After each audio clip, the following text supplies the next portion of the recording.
आगामी निवडणुकीच्या पार्श्वभूमीवर भाजपकडून मोठ्या प्रमाणात सभासद नोंदणी.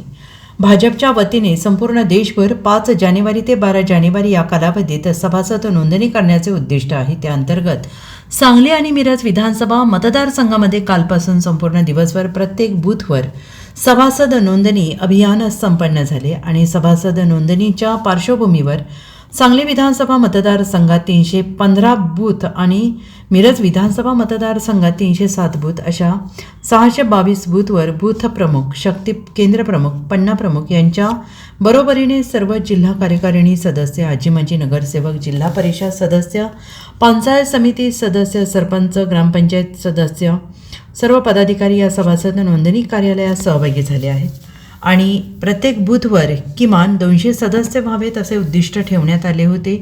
संपूर्ण महाराष्ट्रात त्या दिवशी मुख्यमंत्री देवेंद्र फडणवीस, प्रदेशाध्यक्ष चंद्रशेखर बावनकुळे यांच्यासह भाजपचे सर्व आमदार आपापल्या मतदारसंघात आपापल्या बूथवर सभासद नोंदणीचं काम केलं.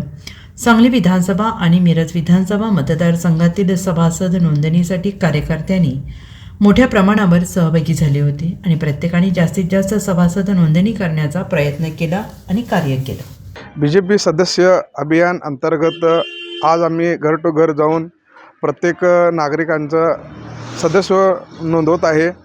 तसेच आमचे शहराचे लाडके आमदार सुधीरदादा गाडगीळ यांच्या आदेशाने आम्ही प्रत्येक बूथवर जाऊन लोकांची समस्या आणि त्यांना येणाऱ्या योजना आणि सदस्य का व्हावं हे आम्ही पुरेपूर त्यांना माहिती देऊन प्रत्येक ठिकाणी आम्ही सदस्य नोंदवत चाललो आहे. आणि आमचा उद्दिष्ट सांगलीतून 75,000 सदस्य नोंदणीचं आहे. तसेच पक्षांतर्गत कोणतीही जबाबदारी आम्ही पार पाडण्यास नेहमी तत्पर असतो. Bureau report, SBN Marathi, Sangli.